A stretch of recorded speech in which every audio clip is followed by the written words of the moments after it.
O ano tá prestes a acabar, mas antes disso o mundo ficou mais triste. Morreu ontem, dia 28 de dezembro, o Rei Pelé, o maior jogador de toda a história, o camisa 10 que revolucionou a arte do futebol. E hoje vamos prestar uma singela homenagem ao Pelé, contando a sua incrível trajetória. Edson Arantes do Nascimento nasceu em Três Corações, Minas Gerais, em 1940 e recebeu esse nome em homenagem a Thomas Edison, já que a eletricidade tinha acabado de chegar na sua cidade. Em meio à família, ele tinha o apelido de Dico. Quando tinha 9 anos de idade, o Dico viu o Brasil perder a Copa de 50 para o Uruguai e, dentro do Maracanã, prometeu para o seu pai que um dia seria campeão da Copa do Mundo.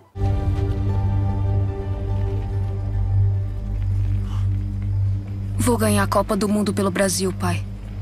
Eu prometo.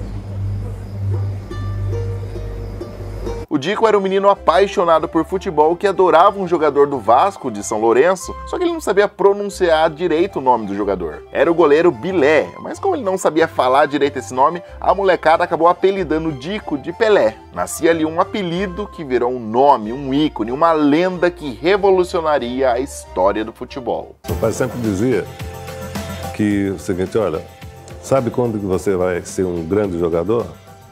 Quando você não se achar o melhor. Só que o Pelé também tem um outro apelido dentro do futebol, o Rei. Mas você sabia que ele ganhou esse apelido antes de jogar a sua primeira Copa do Mundo? Ele foi convocado para disputar a Copa de 58, que acontecia em junho daquele ano. Mas meses antes, no torneio Rio-São Paulo, o Pelé marcou 4 gols pelo Santos, jogando contra o América do Rio, e foi aí que o jornalista Nelson Rodrigues escreveu uma crônica sobre o craque, chamando ele de Rei do Futebol pela primeira vez. Mal sabia ele que isso seria eternizado.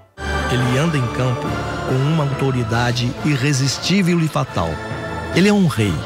Não sei se Rei Lear, se Imperador Jones ou um monarca etíope.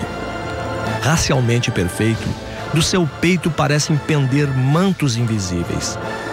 Põe um Pelé em qualquer rancho e sua majestade dinástica vai ofuscar toda a corte em derredor. Tá, mas por que o Pelé é considerado o maior jogador de todos os tempos? Bom, na verdade o que não faltam são motivos para isso. O Santos ele tem 6 campeonatos brasileiros, 10 paulistas, 3 Rio-São Paulo, 2 Libertadores e 2 Mundiais.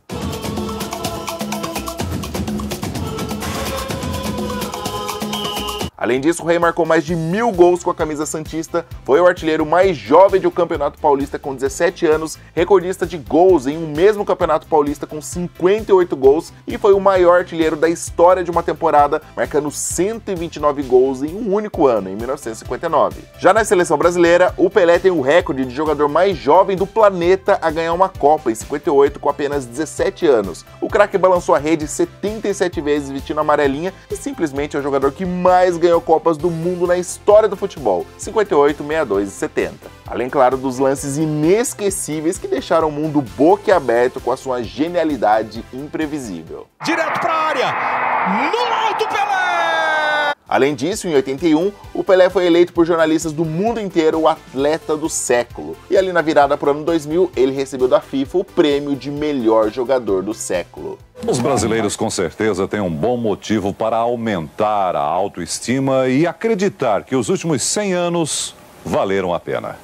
Na véspera do ano 2000, Pelé é outra vez o atleta do século.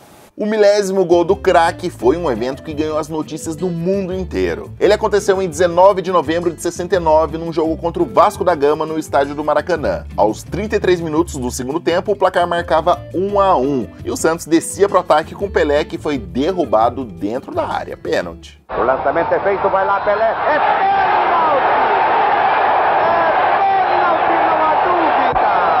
A tensão daquele momento foi para as nuvens, já que o mundo inteiro esperava ansioso pelo 1000º gol. O time do Santos foi todo pro meio do campo, ninguém ficou perto da área para pegar rebote caso o goleiro defendesse. O Pelé se ajeitou e com uma tranquilidade impressionante bateu no canto, marcando assim o 1000º gol e levando o mundo ao delírio. O frio como ele se emociona, caminhou Pelé, apontou.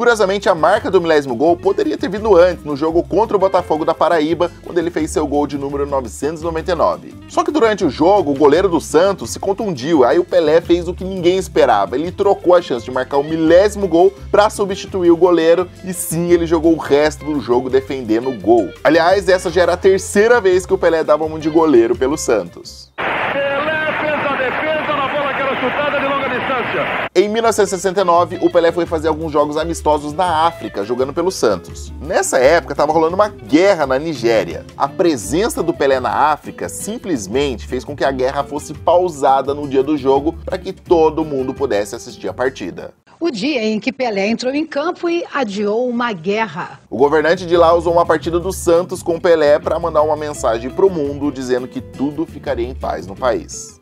É a vida. Obrigado, meu pai. Além do sucesso dentro do campo, Pelé também se arriscou como cantor e ator. Ele tem 9 filmes na carreira e até atuou ao lado dos reis do humor no filme Os Trapalhões e o Rei do Futebol em 86. O gol é pra lá, Cardão. Nós estamos tocando pra lá, Outro filme que é um clássico da carreira do rei foi contracenando com ninguém menos que Sylvester Stallone. É isso mesmo, em 82 no filme Fuga para a Vitória. Quer saber, Red? Pra ser honesto, você não chuta bem, você não dribla bem, mas poderá ser um bom goleiro. Não diz. Tá legal, obrigado. Outro filme que marcou a carreira do craque foi Os Trombadinhas, em 79.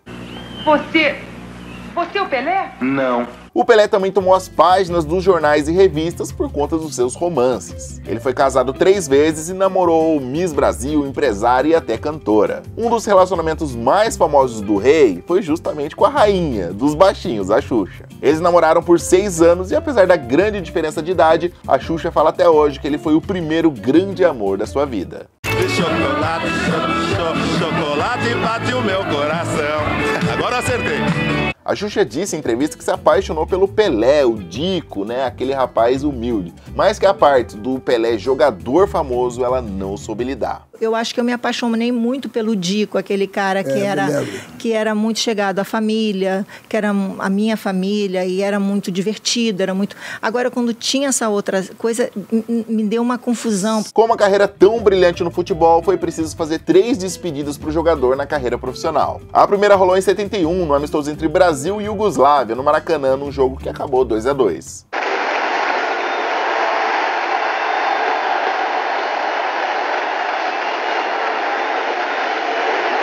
Depois veio a despedida jogando pelo Santos contra a Ponte Preta em 74 e por último a despedida final também no Santos em 77, na cidade de Nova York, num jogo amistoso entre o time brasileiro e o Cosmos dos Estados Unidos, o único outro clube que o Pelé atuou além do Santos. Nessa partida o rei jogou o primeiro tempo pelo time americano e o segundo pelo brasileiro.